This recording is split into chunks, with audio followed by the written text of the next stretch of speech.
প্রত্যেক দিন কিন্তু আমাদের একই রকম নাস্তা খেতে ইচ্ছা করে না, যেমন রুটি পরোটা প্রত্যেক দিন কিন্তু খেতে ভালো লাগে না।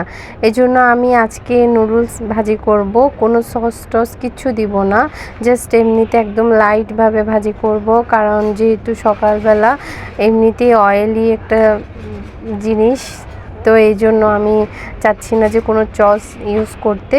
তো এখানে হচ্ছে আমি একটু ক্যাপসিকাম, কাঁচামরিচ, পেঁয়াজ আর দুটো ডিম ভেঙে দিয়ে দিলাম।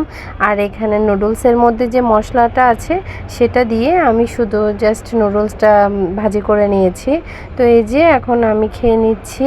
তারপর এখানে খাওয়া দাওয়া শেষ করে ছেলেকে নিয়ে চলে যাচ্ছি স্কুলে। এখন তো শনিবারেও স্কুল খোলা।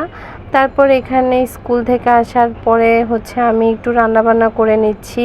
আর বেশি কিছু রান্না করব না, জাস্ট দুটো তরকারি রান্না করব। আমার মেয়ের এখনও শরীর ভালো না, প্লিজ সবাই আমার মেয়ের জন্য দোয়া করবেন। ওর এখনও শরীরটা খুবই দুর্বল আর সবসময় মাকেই যেন কাজে লাগবে তার। তো এই জন্য ওকে সময় দেওয়ার কারণেই হচ্ছে আমি একটু রান্নাবান্না কমিয়ে দিয়েছি এখন। তো এখানে হচ্ছে আমি একটু ঢেঁড়স ভাজি করে নিচ্ছি, পেঁয়াজ আর কাঁচামরিচ দিয়ে একটু হলুদ গুঁড়া দিয়েছি, জাস্ট এইটুকুই। ঢেঁড়স ভাজিতে আমি তেমন বেশি কিছুই দিই না। আর এদিকে হচ্ছে আমি মাংসের যত মশলা আছে সব কিছু কষিয়ে নিয়ে মাংস আর আলুটা দিয়ে দিলাম। আজকে ঢেঁড়স ভাজি আর মুরগির মাংসটাই রান্না করব। তারপর এই যে মাংস তো কষানো শেষ, আর একটু ঝোলের জন্য পানি দিয়ে এখন ঢেকে দিব কিছুক্ষণের জন্য, তারপর রান্না করে নিচ্ছি। তারপর এদিকে হচ্ছে মাংসটা প্রায় হয়ে গিয়েছে, তো আমার ছেলেকেও নিয়ে এসেছি স্কুল থেকে এক ফাঁকে। তারপর এখানে হচ্ছে আমার মেয়ে দুপুরে কিছু ভাত টাত কিছুই খেতে চাচ্ছিল না, এই জন্য ওকে একটু কর্ন স্যুপ করে দিলাম। তারপর এখানে একটু রান্নাঘরের দিকে ভিডিও করে নিচ্ছি। খুবই মেঘলা মেঘলা মনে হচ্ছিল দুপুরের পরে, কিন্তু বৃষ্টি হয়নি।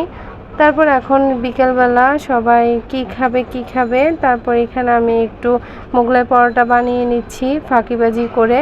তো ওইটাই হচ্ছে ডিম আর চিকেন, পেঁয়াজ, কাঁচামরিচ এগুলো দিয়েই হচ্ছে পরোটাটা বানিয়েছি। খেতে ভীষণ মজা হয়েছে, আপনারাও ট্রাই করতে পারেন, আমি রেসিপিটা শেয়ার করব।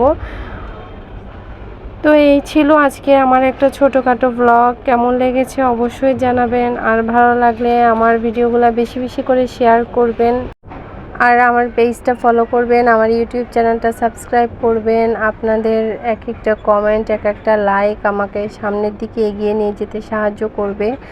তো আজকের এই ছোটোখাটো একটা ব্লগ শেয়ার করলাম। দেখা হবে অন্য আরেকটি ভিডিওতে। সে পর্যন্ত সবাই ভালো থাকবেন, সুস্থ থাকবেন, আর আমার এবং আমার পরিবারের জন্য দোয়া করবেন। আল্লাহ হাফেজ।